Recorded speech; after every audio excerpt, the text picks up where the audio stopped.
Aujourd'hui, on va parler des 7 règles que vous devez toujours respecter le jour de votre paye. Autrement dit, c'est comment vous allez répartir le salaire qui arrive tous les mois sur votre compte en banque. Le problème, c'est que quand on n'a pas de routine très claire avec cet argent, c'est qu'il a tendance à se volatiliser. Et on se demande à la fin du mois, si ce n'est même avant, le 15, le 20 du mois, mais où est-ce qu'il a bien pu passer cet argent? Alors que d'autres, avec exactement le même salaire, arrivent à assurer leur quotidien, se faire plaisir, préparer des projets, voire préparer leur avenir avec leur retraite. Ce qui va faire la différence, ce n'est pas tant le montant que vous allez percevoir, mais plutôt comment vous allez le répartir. Dans cette vidéo, vous allez découvrir les 7 règles indispensables à respecter coûte que coûte le jour de votre paye, mais aussi 3 piliers indispensables pour préparer votre routine. En gros, à la fin de cette vidéo, vous aurez quelque chose de concret à appliquer dès aujourd'hui, ou plutôt dès votre prochain jour de paye, et ça, quel que soit votre salaire actuel. Et même si aujourd'hui, vous vous sentez que vous êtes au niveau 0 avec votre argent, que vous êtes largué dans la maîtrise de vos finances, ou même que vous en avez juste marre de vivre de salaire en salaire et de tout juste vivre convenablement, eh bien on va vous aider à reprendre le contrôle dès maintenant. Moi c'est Eri et avec ma femme Jess, qui est juste là d'ailleurs, on a décidé de lancer cette chaîne YouTube pour vous aider à maîtriser vos finances, à mieux investir et à augmenter vos revenus. Vous êtes déjà des dizaines de milliers à nous suivre sur les réseaux sociaux et si vous voulez vous éduquer financièrement avec des mots simples, avec des jargons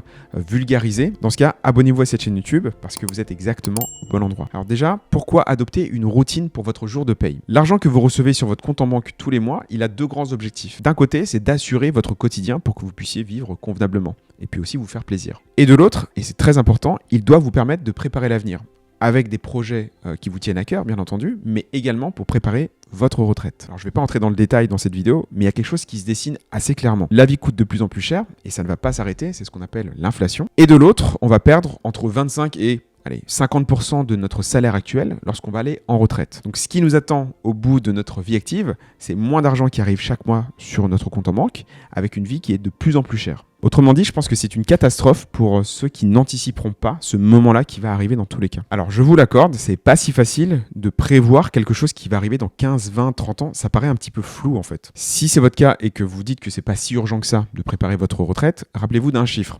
516. Nous n'aurons que 516 jours de paye dans notre vie. Alors je sais pas vous, mais ce chiffre, moi, il me fait un petit peu flipper parce que je le trouve vraiment petit. D'autant que si vous avez déjà commencé à travailler depuis un certain nombre d'années, ce chiffre, il aura d'autant baissé. C'est pour ça que c'est super important d'avoir une routine, parce que chaque jour de paye sans routine claire, c'est un jour de paye en moins pour préparer justement l'avenir. Et le nombre, il est très limité. Alors l'idée, c'est pas de se culpabiliser en se disant qu'on a mal fait depuis toutes ces années-là. Non, l'idée là, c'est de reprendre tout de suite le contrôle. Avant de passer aux 7 règles à toujours respecter lors de votre jour de paye, il y a 3 piliers indispensables que vous devez mettre en place avant votre routine, sans quoi en fait rien ne marchera. La première chose que vous devez faire maintenant, c'est de vérifier que vous avez le bon taux de prélèvement à la source. C'est le pourcentage que va prélever l'État sur votre salaire en provision des impôts sur le revenu. C'est vraiment important que vous ayez le bon taux et surtout que vous n'ayez pas 0. Parce que toute votre routine va se baser sur le montant, le salaire net qui va arriver sur votre compte en banque.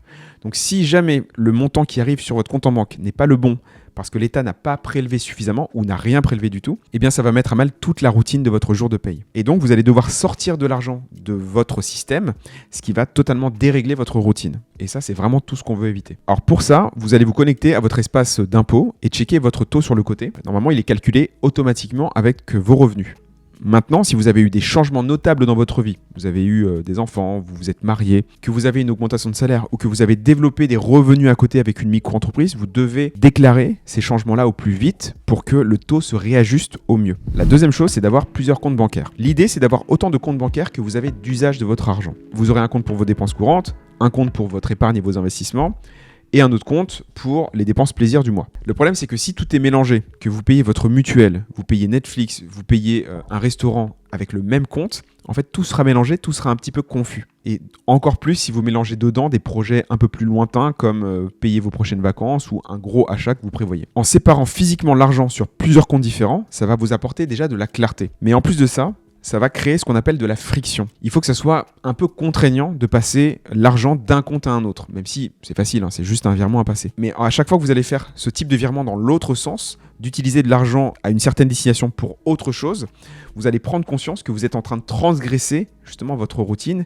et que cet argent à la base, il n'était pas destiné à ce pourquoi vous allez le dépenser maintenant. Pour ouvrir tous ces comptes, vous les ouvrez où vous voulez. L'idée, c'est quand même d'avoir le moins de frais possible, si ce n'est 0 frais bancaires. L'avantage des banques en ligne, type Hello Bank ou Boursobank, là où on est aujourd'hui, c'est qu'avec leur application ordi et téléphone, c'est super simple de faire des virements depuis chez soi et surtout qu'on paye 0 frais bancaires depuis des années. Je vous mets les liens en description, c'est des liens assez affiliés. Donc si vous passez par ces liens-là, on touchera une commission et ça permettra de soutenir la chaîne. Et la troisième chose, c'est d'automatiser. La clé pour que les 7 règles de votre routine soient vraiment efficaces, c'est l'automatisation. Imaginez, vous recevez votre salaire et un jour plus tard, il y a l'argent qui est automatiquement transféré vers un compte d'investissement, un autre vers les dépenses plaisir, un autre pour alimenter un compte de dépenses courantes. Et du coup, vous êtes tranquille, vous n'avez même pas à y penser. Automatiser, ça vous évite de faire l'action vous-même tous les mois, donc ça vous évite les oublis, ça vous fait gagner du temps, et surtout, vous adoptez une nouvelle routine sans faire d'efforts supplémentaires. Parce que le plus dur, c'est quand on commence une nouvelle activité, comme le sport par exemple, c'est vraiment de s'y mettre et de tenir sur la durée. Là, le fait de mettre en place ces automatisations, et bien en fait, cette routine, elle s'ancre totalement dans votre quotidien. Vérifiez juste que ces virements automatiques n'engendrent pas de frais et on va les configurer au fur et à mesure de la vidéo. Maintenant que les bases sont posées, on peut rentrer dans le concret. On va parler des 7 règles incontournables à respecter coûte que coûte le jour de votre paye. Il y a des règles que vous devrez respecter absolument tous les mois et d'autres qui sont sous condition. Et une fois que la condition est remplie, vous pouvez la mettre de côté. Pour faciliter les calculs, on va prendre une personne qui gagne 2000 € net d'impôts. C'est pas vraiment le montant qui va être important, c'est vraiment la répartition de ce montant sur les différents postes qu'il est. La règle numéro 1, se payer en premier. Avant même de payer votre loyer, votre transport, vos courses, vous allez vous payer en premier. Le principe est super simple. Vous allez prendre 10% de votre salaire net et vous allez le mettre de côté pour votre avenir. L'objectif de cet argent, c'est de travailler pour vous et de vous rapporter plus d'argent sur le long terme. Vous pourrez l'investir en immobilier, en bourse, dans les crypto-monnaies par exemple, ou encore même dans des formations pour augmenter vos revenus. Si vous n'avez aucune idée aujourd'hui de où placer cet argent, c'est pas très grave. Le plus important, c'est que cet argent disparaisse de votre compte bancaire pour le placer à un autre endroit et qui va servir à votre investissement justement. Et d'ailleurs, si vous voulez savoir comment investir cet argent, c'est une des 3 thématiques de cette chaîne YouTube. Donc abonnez-vous parce qu'il y a plein de vidéos qui arrivent sur le sujet. Et cet argent, vous ne le laissez pas du tout sur le compte courant de l'autre banque dédiée à l'investissement et à l'épargne. Vous le mettez par exemple dans un LDDS, un livret de développement durable et solidaire. Donc jour 1, vous recevez votre salaire et jour 3 ou jour 4, vous programmez un virement automatique vers votre compte d'épargne et d'investissement. Donc là, vous mettez un virement de 200 € tous les 3 ou tous les 4 du mois. Et on met un délai de 2-3 jours au cas où votre employeur met du temps à vous payer. Si vous ne sortez pas cet argent tout de suite en début de mois, vous allez le dépenser dans des dépenses plaisir justement. Vous n'aurez rien investi ce mois-ci et vous aurez cramé un des 516 jours de paye disponibles. Maintenant, je peux concevoir que mettre 10% de son salaire pour préparer l'avenir, ça peut être beaucoup pour certains d'entre vous. Dans ce cas-là, oubliez les 10%. Mettez moins, mettez 5%, mettez 100 €, mettez 50 € même. Une petite somme. Le plus important, c'est pas tant la somme, même si ça a son importance bien entendu, mais c'est surtout d'avoir ce petit réflexe de mettre quelque chose de côté pour préparer son avenir. Mettre de côté ne serait-ce que 50 €, c'est déjà changer d'état d'esprit, d'avoir conscience qu'il faut préparer son avenir. Dernière précision, si vous bénéficiez d'un PEE, d'un plan d'épargne entreprise, alors déjà c'est une bonne nouvelle parce que c'est une enveloppe fiscale qui est intéressante, ça veut dire que vous investissez déjà une partie de votre argent, disons 5%, qui est prélevé directement à la source. Ce que vous recevez sur votre compte en banque, c'est plus 100% de votre salaire, mais 95% de votre salaire. Dans notre exemple, c'est pas 2000 € qu'on reçoit, mais 1900 €. 100 € sont déjà dédiés au PEE. Dans ce cas, vous n'avez besoin de virer que 5% de votre salaire sur votre compte d'investissement et épargne. Vous aurez bien sanctuarisé 10% de votre salaire, 5% pour le PEE et 5% pour autre chose que vous verrez plus tard. L'étape numéro 2, c'est de régler toutes vos dépenses courantes. Alors, ce sont toutes les dépenses qui sont incompressibles, mais surtout vitales. Vous ne pouvez pas passer à côté de ces dépenses-là. Il y a le loyer ou le crédit immobilier, il y a toutes les charges, eau, électricité, gaz, assurance habitation par exemple, tout ce qui est santé, par exemple les mutuelles, tout ce qui est transport, essence, assurance voiture, ticket de transport, toutes vos courses et tout ce qui est internet et téléphone parce que c'est indispensable aujourd'hui. Bref, c'est tout ce qui vous permet d'avoir un toit, de manger, de vous déplacer et d'être en sécurité. Tout ça devrait être de 50% de votre salaire net, c'est-à-dire dans notre cas 1000 €. Bien entendu, chaque situation est différente et il faut réadapter ce pourcentage en fonction de votre situation. Si comme nous, vous avez des enfants, il faut rajouter la cantine, les activités extrascolaires, la nounou, toutes les couches, etc., etc. Au-delà des pourcentages, retenez surtout la philosophie de cette règle. Plus vous allez faire d'économies sur ces dépenses courantes, qui sont incompressibles, encore une fois, et vitales, plus vous allez pouvoir respirer, plus vous allez pouvoir investir sur l'avenir. Si vos dépenses courantes prennent 70-80% de votre salaire net, vous comprenez facilement que les dépenses courantes prennent tout le quotidien et sacrifient votre avenir. Pour ces dépenses, vous pouvez les laisser sur votre compte de réception de salaire et tous les prélèvements, vous les prévoyez le 5, le 6, le 7 du mois. Comme ça, vous vous êtes déjà payé en premier avec le 3 ou 4 du mois et ensuite, il y a les dépenses courantes. Mais ce qu'on va préconiser plutôt, c'est d'avoir un compte séparé pour toutes vos dépenses courantes. Et d'ailleurs, quand vous êtes en couple, c'est d'avoir un compte joint. Ça va servir à ça. L'avantage d'un compte séparé, c'est que vous savez que dedans, il n'y a que des dépenses vitales et qu'il n'y a aucun superflu. Et en fin de mois, vous pouvez pointer sur ce compte-là, le compte séparé, ligne par ligne, toutes les dépenses qui sont sorties de ce compte. Et ça, c'est ce qui va vous permettre d'avoir conscience de ce que vous dépensez réellement sur certains postes et de prendre de meilleures décisions pour le mois suivant. Et s'il vous reste de l'argent sur ce compte à la fin du mois, c'est génial parce que vous pourrez transférer cet argent vers votre compte d'épargne et d'investissement pour accélérer justement la préparation de l'avenir. La règle 3, c'est d'épargner pour vos projets moyen terme. Et vous verrez que la règle 4 et la règle 5 sont exactement les mêmes. Épargner pour les projets moyen terme, mais on va mettre des choses différentes dedans. Ici, vous allez épargner 10% de votre salaire pour des dépenses plutôt élevées, mais qui sont prévisibles dans le temps. Ça peut très bien être un déménagement, l'arrivée d'un enfant, les cadeaux de Noël dans 12 mois, ou encore le changement de la courroie de distribution qui arrivera dans 18 mois sur votre voiture. Retenez que ce ne sont pas des dépenses plaisir, c'est des dépenses qui sont prévisibles et que vous allez devoir payer dans tous les cas. Si vous n'anticipez pas et que vous devez par exemple sortir 500 € pour vos cadeaux de Noël en novembre, en fait ça va enrayer votre routine. Tout ce qui est mariage, voyage, week-end entre amis, ce genre de choses, ou nouvel appareil photo à acheter, tout ça on le verra un petit peu plus tard. Vous allez envoyer 10% de votre salaire net vers votre compte d'épargne et d'investissement. Et pour bien séparer les projets, pour que tout ne se retrouve pas sur le même compte courant, vous pouvez créer ce qu'on appelle des CSL ou des comptes sur livret. Par exemple, sur Boursobank, ça s'appelle des livrets Bourso Plus. Ce sont des livrets qui n'ont pas exactement la même réglementation que le livret A, par exemple, mais qui fonctionnent un petit peu pareil quand même. L'argent est disponible et vous avez toujours un taux rémunérateur, généralement moins que le livret A, et vraiment ce montant, ce taux-là, il dépend énormément d'une banque à l'autre. C'est un service qui est censé être gratuit, mais si vous êtes chez Boursobank, vous avez droit à 4 comptes sur livret gratuitement. Et donc chaque compte sur livret, vous pourrez l'utiliser pour un projet moyen terme particulier. En pratique, ne dépassez pas 3 projets maximum à financer. Vous déterminez le montant et la date d'échéance, et ça va vous donner le montant mensuel à verser sur ce compte sur livret. Par exemple, vous avez besoin de 600 € pour les cadeaux de Noël, c'est dans 12 mois. Ça va vous dire 600 divisé par 12, ça fait 50 € à placer chaque mois sur ce compte sur livret. Et en parallèle, vous avez votre courroie de distribution à changer qui vous coûtera 800 € dans 8 mois. Ça fait 100 € par mois. En fait, c'est 100 € par mois que vous mettez sur l'autre compte sur livret. Maintenant, il y a 2 autres projets moyen terme que vous devez absolument inclure si la condition n'est pas remplie. Donc là, ce sont les 2 prochaines règles. Règle numéro 4. Remplissez votre épargne de précaution. L'épargne de sécurité, c'est ce qui va vous permettre de faire face aux aléas financiers de la vie. Ce qu'on recommande, c'est de mettre de côté 3 à 6 mois de dépenses courantes, notamment sur un livret A. C'est ce qui s'y prête le mieux. Donc dans notre cas, on gagne 2 000 €. Les dépenses courantes sont à 50%. Ça veut dire qu'on mettrait 6 000 € sur notre livret A. Et on n'y touche pas. Et si vous êtes un peu plus frileux, vous pouvez mettre jusqu'à 6 mois de salaire net, donc 12 000 €, mais ça fait quand même un petit peu beaucoup. Cet argent, vous n'y touchez que lorsque vous avez une urgence. Votre frigo tombe en panne, vous devez remplacer les roues de votre voiture ou vous venez d'avoir une amende. Ce sont toutes les dépenses non prévisibles et urgentes à payer. Quand vous avez ce genre de dépenses, vous prenez l'argent de votre épargne de précaution. C'est vraiment votre airbag financier.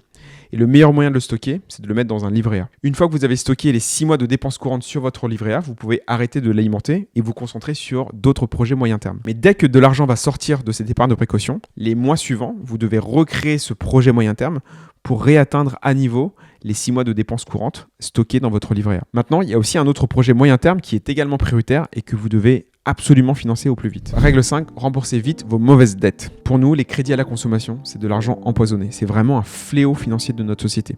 C'est ce qui fait qu'il y a énormément de gens qui sont endettés, voire surendettés. Donc de tout cœur, fuyez ce genre de crédit. D'ailleurs, on a créé un guide qu'on vous offre qui s'appelle « Les 21 erreurs qui vous font perdre de l'argent sans même vous en rendre compte ». Et les crédits à la conso en font clairement partie. Si vous voulez le télécharger, le lien est dans la description. Vous devez tout mettre en œuvre pour rembourser ces crédits le plus rapidement possible. Alors quand je parle de crédit à la conso, je parle surtout des mauvaises dettes. Et les mauvaises dettes, elles ont plusieurs caractéristiques. Il y a des taux d'intérêt élevés. Ils financent des biens qui perdent de la valeur avec le temps. Ils financent des besoins non essentiels ou des envies passagères. Et ces biens-là ne génèrent pas de revenus. Par exemple, si vous n'anticipez pas vos cadeaux de Noël et que vous avez besoin de 600 € pour faire plaisir à vos proches, vous pouvez être tenté de faire un crédit à la conso de 600 €.